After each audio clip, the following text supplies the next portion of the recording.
119편의 어떤 특징 또는 그 구조 또는 핵심 주제 뭐 이런 것들은 매일성경 그 서론의 구절들을 좀 이렇게 읽어 가시면 충분히 이렇게 이해할 수 있을 것입니다. 혹시 아직 서론 읽어보지 못한 분들은 다시 한번 읽어보시면 앞으로 119편을 읽어 가실 때에 큰 도움이 될 줄 믿습니다.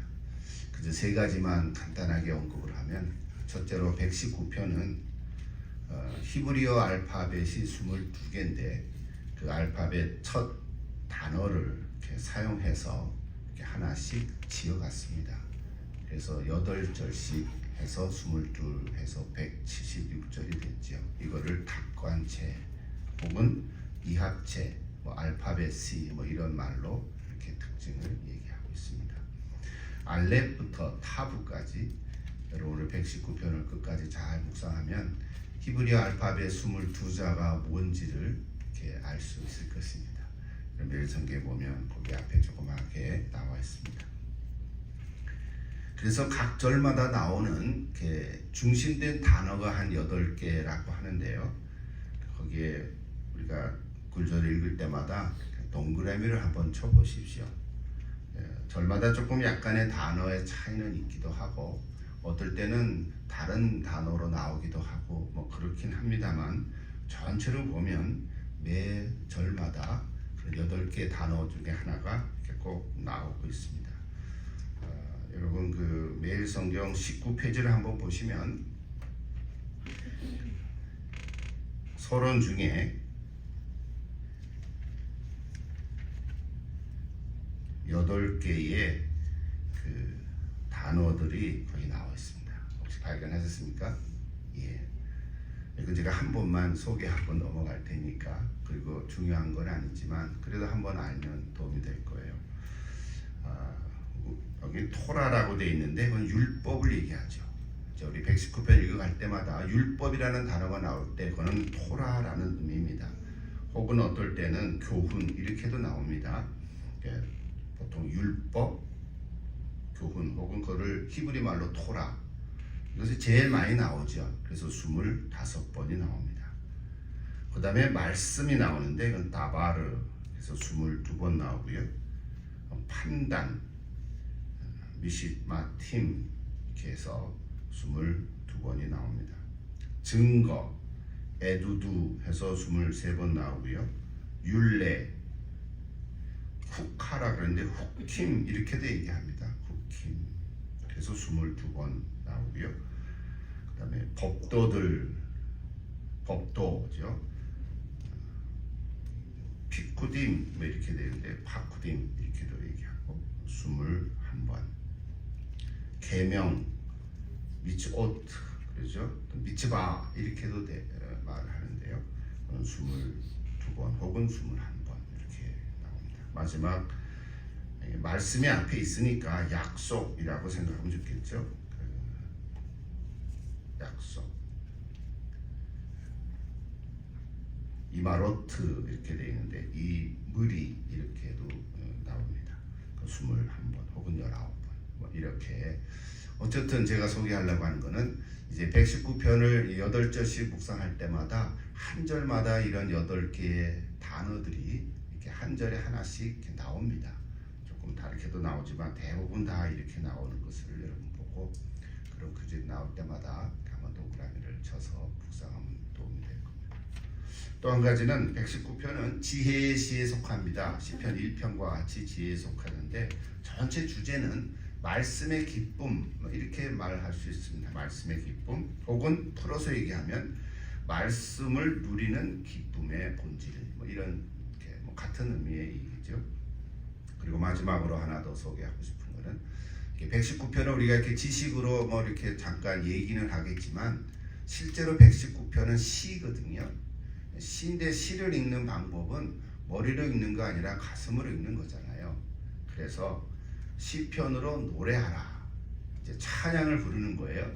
그래서 제 아내가 작년에 이렇게 쭉 지면서 119편을 22개를 다 지어놨거든요. 그래서 다시 보면서 좀 수정하면 손을 말씀에 맞게 또 이렇게 포인트를 해서 우리 같이 부르려고 하는 것입니다. 시편으로 노래하라. 그러나 오늘 이 시간은 우리 기도 시간이니까 시편으로 기도하라. 이렇게 말할 수 있습니다. 우리 119편을 읽는 방법은 여러 가지 있겠죠. 일단은 잘 알아야 되고 이해가 되겠지만 궁극적으로는 기도하면 참 좋겠습니다. 우리 시편을 읽을 때마다 어떨 때는 비슷비슷한 내용일 수 있지만 그날 8절씩을 묵상할 때마다 그 말씀을 통해서 주시는 메시지를 가지고 기도하는 시간으로 삼으면 좋겠습니다. 우리가 늘 기도하는 시간이 부족하고 또 개인적으로 날마다 기도는 하겠지만 우리 함께 모여서 기도하니까 공동체적으로 기도는 하지만 특별히 오늘 말씀을 읽으면서 기도하는 그런 마음을 가지고 우리가 같이 읽어가면 좋겠습니다. 그래서 이 119편은 시 자체가 아름답고 또 우리 한국말로는 그게 드러나진 않지만 이게 연으로 잘 이렇게 운율이 맞춰져 있지만 어쨌든 우리는 실제 나의 삶의 현실 속에서 그것이 내 가정이든 어떤 직장이든 그리고 크게 보면 어떤 역사의 그 현실 속에서 우리에게 주신 하나님의 말씀, 영적인 교훈도 있고 그런 메시지를 가지고 실제로 맛보는 그런 시간이 되면 참 좋겠습니다. 그날 또는 그 순간순간 한 가지라도 내게 적용이 돼서 그리고 하나님의 은혜가 이렇게 좀 경험되어지는 그런 시간 되면 좋을 것 같습니다. 이제 1절부터 8절까지 한번 같이 읽어보십시다. 5월 1일 본문 우리 매일 성경은 두 연식 되어 있는데 한 연식만 하려고 합니다. 자, 1절부터 8절까지 다 같이 한 목소리로 천천히 한번 읽겠습니다. 자, 준비가 됐나요? 예, 같이 한번 읽습니다. 행위가 온전하여 여호와의 율법을 따라 행하는 자들은 복이 있으며 여호와의 증거들을 지키고 전심으로 여호와를 구하는 자는 복이 있도다. 참으로 그들은 불의를 행하지 아니하고 주의 도를 행하는도다. 주께서 명령하사 주의 법도를 잘 지키게 하셨나이다. 내 길을 굳게 정하사 주의 율례를 지키게 하소서. 내가 주의 모든 계명에 주의할 때에는 부끄럽지 아니하리이다.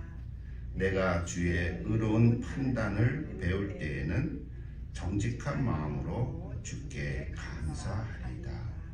내가 주의 율례들을 지키오리니 나를 아주 버리지 마옵소서. 알렙시죠? 알렙. 1절 2절을 보면 복 있는 자다 하는 단어가 두 번 나오죠. 마치 시편 1편처럼 복 있는 사람은 악인들의 꾀를 쫓지 아니하고 죄인들의 길에 서지 아니하며 오만한 자의 자리에 앉지 아니하고 그다음 오직 여호와의 율법을 즐거워하여 그 율법을 묵상하는 자로다. 그런 구절 여러분 잘 아시죠? 그리고 시편 2편 12절 끝절에도 여호와께 피하는 모든 사람은 다 복이 있도다. 그렇게 돼 있어요. 그러니까 시편 1편과 2편 1편 1절과 2절 2편 12절에 복이 있다 하는 두 편의 단어처럼 오늘 119편 1절과 2절도 다 복이 있는 자다 하는 표현을 하고 있습니다. 근데 이제 하나 우리를 당황스럽게 하는 단어가 맨 첫 단어에 꽉 나와버리고 말았어요. 그게 뭡니까? 행위가 온전하여. 이 단어를 읽는데 어떠세요? 마음이 할렐루야 그렇습니까? 조금은 부담이 되지요. 나는 행위가 온전하지 못한데 이 세상에 행위가 완전한 사람이 어디 있는가, 이런 생각이 얼핏 든단 말이죠. 그래서 그거 하나 이제 해석을 좀 하고 오해하지 않으면 좋겠는데요. 먼저 행위가 온전하다는 말로 우리 한국말로는 번역이 됐지만 사실은 이게 오해될 수 있는 문장이거든요. 그래서 완전한 행위를 행하는 자 이렇게 받아들이면 이상의 복이 있는 자가 하나도 없을 거거든요. 그래서 이것을 여러 다른 번역이나 이렇게 또 원문으로 이렇게 같이 해석해 보면 이 행위 완전하다는 단어를 어떻게 해석하고 실제로 그렇게 번역이 되냐면 그 길을 따라 걷는 사람 이렇게 돼 있습니다. 그 길이라는 단어를 우리 쓰고 있습니다. 행위가 완전하다는 단어를 하나도 허물이 없는 자를 얘기하는 게 아니라 그 길을 따라 걷는 사람. 그래서 way, 우리 영어로 하면 way죠. 그 길을 따라가는 사람. 혹은 조금 더 부드럽게 더 얘기하는 해설도 있는데 길을 따라가려고 하는 사람도 포함해서 현재 내가 그 길을 따라가는 사람도 있고 혹은 따라가려고 지금 애를 쓰고 한 걸음 가는데 또 넘어지기도 하고요. 또 일어나서 가기도 하고 그런 사람들을 다 포함해서 오늘 여기 행위 완전하여 여호와 율법을 따라 행하는 자들이라는 의미가 행위가 완전한 사람을 의미하는 게 아니라 그 하나님의 말씀의 길을 따르려고 하는 사람을 지금 의미한다고 말하고 있습니다. 그리고 2절에도 보면 2절은 그대로 잘 번역이 된 것 같아요. 여호와의 증거들을 지키고 전심으로 여호와를 구하는 자다. 여호와를 구하는 자예요. 우리가 살다 보면 힘들고 어려운 일들이 많이 있잖아요. 병에 걸리기도 하고 또 일이 잘 실패하기도 하고 또는 넘어지기도 하고 위협을 당하기도 하고 뭐 억울한 일을 경험하기도 하고 이럴 때마다 어떻게 하냐면 그거를 나는 괜찮아. 나는 뭐 병에 걸려도 나는 I'm okay. 그렇게 얘기하는 거가 아니라 여호와를 구하는 거라는 거죠. 구하는 자체가 잘못됐다는 게 아닌 거죠. 그래서 그런 상황 속에서 여호와를 구하는 자를 뭐라 그래요? 복 있는 자다.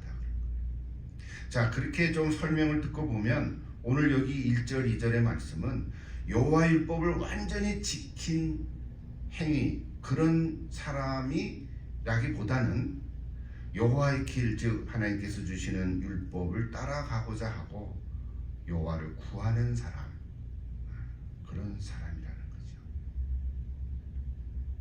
이걸 조금 본질적으로 얘기하면 내가 지킬 수 없으니까 우리가 그냥 조금 그 기준을 낮춰서 그냥 위로하는 차원에서 얘기하는 것이 아니고요. 율법을 지킬 수 있다고 하는 사람은 오히려 하나님을 찾지 않을 거거든요. 그렇죠? 세상 말로 하면 야, 나처럼 살아봐라. 나는 법이 없어도 살아갈 수 있어. 이렇게 말하는 사람들은 하나님을 필요로 하지 않거든요. 왜? 자기 혼자 잘할 수 있으니까. 예수 믿는 사람들 보고 오히려 조롱하기도 하잖아요.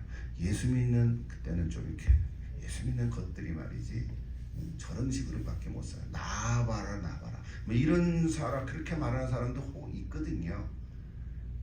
우리는 그런 사람들 보고 하나님 몰라서 그래. 이제 우리가 그렇게 얘기를 하지만 율법을 지킬 수 있다고 내 행위가 온전하다고 생각하는 사람들은 하나님을 안 찾거든요. 근데 오늘 우리는 나는 지킬 수 없어요. 내가 어떻게 하나님 말씀대로 살아갈 수 있습니까? 하고 고백하는 사람은 전심으로 하나님을 찾게 된다. 그렇지 않습니까? 하나님을 찾을 수밖에 없다는 거예요. 이게 우리가 뭐 연약한 자들의 뭐 그 한풀이를 얘기하는 게 아니라 오늘 말씀이 그런 거예요. 그러니까 하나님께 피하는 자, 이게 참 중요해요. 우리 전에 시편 공부할 때 뭐 이런 얘기 많이 언급을 했죠. 특히 다윗이 그런 표현들을 많이 했었는데 하나님께 피하는 자에게는 복이 있다. 뭐 이런 얘기를 했습니다. 그래서 오늘 여기 1절 2절 하나님을 찾고 또 그 길을 따르려고 하는 사람이라고 우리를 인정해 주시는, 그리고 복된 자라고 말씀해 주시는 것입니다. 그래서 하나님을 전심으로 찾는 자. 이게 행함이라는 단어 때문에 여러분 걸려 넘어지지 않기를 바랍니다. 이게 번역을 첫째 단어로 행위가 온전하여 그러니까 아이고 어떡하지 이런 생각. 그래 나 같은 사람은 할 수 없어. 난 자격 미달이야. 뭐 이렇게 여러분 생각하지 않기를 바랍니다. 그래서 믿음의 삶을 표현하는 은유적인 말이 주의 길로 행하는 이런 표현을 많이 쓰거든요.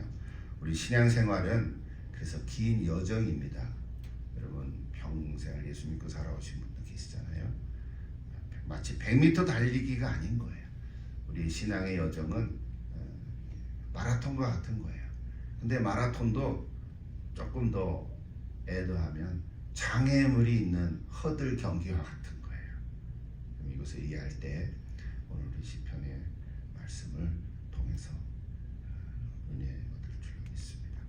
그래서 오늘 119편 먼저 첫째 두 절을 조금 설명을 하게 됐는데요. 이걸 통해서 하나님께서 우리에게 주시는 메시지는 이런 겁니다. 하나님 앞에서 어떻게 살아갈 건가?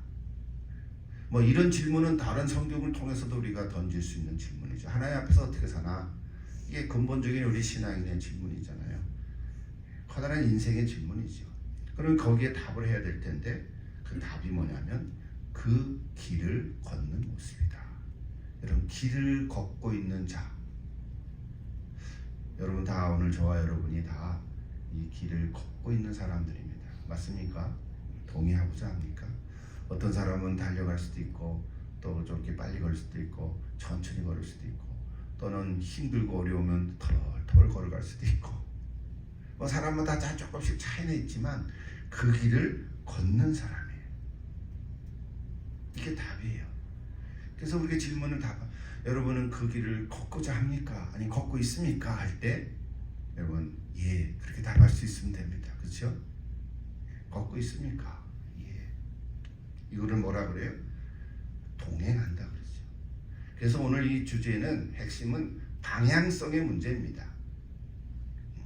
하나님께서 함께 하시는 동행하시는 그 길을 걸어가는 길, 마치 에녹과 같이. 여러분 창세기 5장에 보면 에녹이 있잖아요. 에녹은 365세를 살았는데 하나님과 동행하였더라. 그거 우리에게 전해주는 거잖아요. 그래서 오늘 시편 119편 첫 번 부분을 보면 바로 이 얘기를 합니다. 방향성의 문제입니다. 하나님과 함께 그 길을 걸어가고 있는 사람. 그래서 오늘 이 시편은 온전한 행위의 문제가 아니라 방향성의 문제입니다. 방향성의 문제. 하나님의 도를 행하고 법도와 율례를 지킨다는 것은 사실은 믿음의 자리로 나아가는 거죠. 그 믿음의 자리로 나아가다가 회개하기도 하고 내가 죄를 지으면 또 용서를 구하기도 하고 그래서 우리가 로마서의 말씀처럼 믿음으로 의롭다함을 얻는 것, 즉 그리스도의 의가 내게 전가되어져서 내가 여전히 죄인이지만 의로움으로 여김을 받는, 이렇게 신약의 신약 성경의 말씀도 연결할 수 있어요. 우리가 그분을 믿는다면 우리는 그분이 원하시는 길로 가고자 할 것입니다. 우리가 그분을 사랑한다면 그분과 함께 가고 싶어지는 것입니다. 이것이 방향성.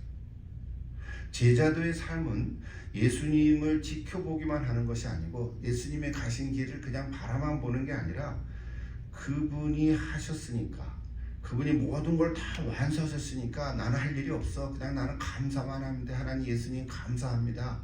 이것이 제자가 아니라 제자도의 삶은 그분이 걸어가신 길을 같이 가는 것입니다. 전에 누가복음을 통해서 제자도라는 주제로 말씀을 좀 했는데요. 그분이 가신 길을 따라가는 거예요. 가다가 힘들면 잠시 쉴 수도 있겠지만 다시 일어나서 그 길을 가는 것입니다. 여러분 기억하십시오. 오늘 제자도는 방향성을 잃지는 않아야 돼요. 힘들어서 잠시 그냥 쉴 수는 있어도, 그냥 바위에 잠깐 앉아서 있을 수는 있어도 방향성을 잃으면 안 돼요. 오늘 이게 119편을 통해서 우리에게 주시는 큰 주제이기도 하고 오늘 우리에게 주시는 메시지이기도 하고요. 그래서 각각 개인적으로 적용할 주제입니다. 그래서 마지막으로, 그러므로 그 길을 제대로 가기 위해서는 뭐가 필요할까? 이제 기도가 필요한 거예요. 기도하자는 거죠. 그래서 오늘 전체를 보면요, 119편은 전체가 176절로 되어 있지만 사실은 관점으로 보면 오늘 1절부터 3절까지의 어떤 진리를 얘기해 줬다면 이제 4절부터는 전체가 기도에 대한 내용들이에요. 물론 구절 그런 구절의 기도의 형태로 표현해 주진 않았지만 오늘도 보면 다시 한번 보십시다. 이제 기도의 두 가지 소개하고 마칠게요. 5절을 같이 읽어보십시오. 5절. 내 길을 굳게 정하사 주의 율례를 지키게 하소서. 기도하는 거죠. 하나님, 내가 주님을 따라가고자 하는데 내 길을 굳게 정하고 주의 율례를 그다음 맨 마지막 8절을 보세요. 내가 주의 율례들을 지키오리니 나를 아주 버리지 마옵소서. 버린다는 말은 좀 그렇죠. 나를 포기하지 마십시오. 기도는 거죠. 내가 너무 약해서 쉬고 있다고 나를 내버려 두지 마옵소서. 다시 힘을 주시옵소서. 그게 기도하는 거예요. 그래서 오늘 119편 1절부터 8절에는 기도의 내용이 두 가지 나오잖아요. 예. 그래서 몇 절을 빼고는 다 앞으로 나오는 구절들이 다 기도의 형태들이 몇 개 있습니다. 네, 기도를 또 다 얘기하려면 시간이 없으니까 한 가지, 전에 소개했지만 그 헬무트 딜리케라고 하는 독일 신학자가 이런 표현을 썼어요. 제가 그 책을 읽다가 인용하는 건데요. 이렇게 썼어요. 3인칭 하나님에서 2인칭 하나님으로 바꾸십시오. 그랬어요. 그 말은 무슨 말인지 아세요? 하나님을 제3자로 놓고 하나님은 이런 분이셔. 하나님은 천지를 창조하셨고 나를 사랑하셔. 하나님 말씀을 주셔. 그런데 너는 글쎄 나는 잘 모르겠어. 이러면 안 된다는 거죠. 3인칭의 하나님에서 2인칭으로 하나님이 바로 나와 너 사이의 관계 속에서 하나님 아버지로, 혹은 요즘 뭐 좀 단어 당신 이런 단어를 쓰는데 좀 당신이라는 단어는 좀 이렇게 선호하지는 않지만 하나님 아버지가 더 좋겠죠. 주님 이렇게 얘기하겠죠. 2인칭의 관계로 하나님을 우리가 형성해 가야 된다. 여러분 그 기도예요. 그게 우리는 진리를 통해서 찬양을 부를 수도 있고 또 어떤 진리의 교리의 말씀에서 기도로 전환해야 한다는 거예요. 그래서 오늘 여기 시인이 기도하는 간절한 마음을 읽을 수가 있습니다. 수치를 당치 않기를 바라는 그런 부끄럽지 않은 마음, 거짓말쟁이가 되지 않기를 바라는 정직한 마음, 또 자신을 버리지 말아달라고 하는 간절한 마음, 이게 오늘 이 시인의 마음이죠. 기도죠. 오늘 우리가 기도할 때 이런 마음을 가지고 우리가 어떤 형편에 처했든지 간에 결국은 우리 하나님 말씀을 묵상하고 가는 건데 그 말씀이 내게 기도되면 참 좋겠습니다. 그래서 우리 119편을 통해서 앞으로 이런 영적인 교훈들을 한 가지씩 나눌 텐데요. 실제적으로 응답하시는 하나님을 경험할 수 있기를 바랍니다. 하나님의 동행하심과 응답하시는 하나님. 근데 물론 하나님의 응답은요, 우리는 다 그렇게 내가 기도한 대로 응답되기를 원하잖아요. 응답되지 않은 기도도 있잖아요. 기도했는데 안 됐어요. 그럼 어떻게 돼요? 이제 하나님 떠나. 이런 게 아닌 거죠. 그런 게 아니라 내 기도대로 응답되지 않을 때도 있지만 그럴 때는 오히려 하나님이 또 다른 뜻이 있다고 하는 것을 깨닫는 순간이 되어야 된다는 거죠. 내가 기도한 대로 응답되지 않아도 거기에는 하나님의 또 다른 뜻이 있음을 발견하고 다시 낙심하지 말고 또 하나님께 나아가는 거예요. 그게 응답인 거죠. 여러분 많이 기도할 수 있기를 바랍니다. 오늘 우리가 한계가 있지만 개인적으로 기도할 때 깊이 있는 기도의 자리에, 그래서 하루는 일주일 중에 뭐 한 번은 깊이 있는 기도의 자리에 여러분 들어가서 주님과 깊은 대화의 시간이 있으면 참 좋겠습니다. 우리가 다 예수 믿고 구원받은 사람, 다 은혜를 체험한 사람인데 이렇게 값싼 은혜가 되지 않기를 바랍니다. 그래서 여러분 이 시편을 이렇게 묵상할 때마다 특히 119편을 통해서 이렇게 다시 한번 기도하는 자리에 갈 수 있기를 바랍니다. 오늘날 예수 믿는 많은 사람들 중에는 좀 아니란 사람도 있을 수 있잖아요. 나태하기도 하고 다 예수 믿는 거니까. 그러나 그들이 뭐라고 해도 오늘 저와 여러분은 더 기도의 자리로 나갈 수 있기를 바랍니다. 5절 다시 한번 읽고 우리 마침 끝내십시오. 5절 내 길을 굳게 정하사 주의 율례를 지키게 하소서. 예, 아멘. 주님, 저도 그렇게 되게 해 주옵소서. 그렇게 기도하십시다.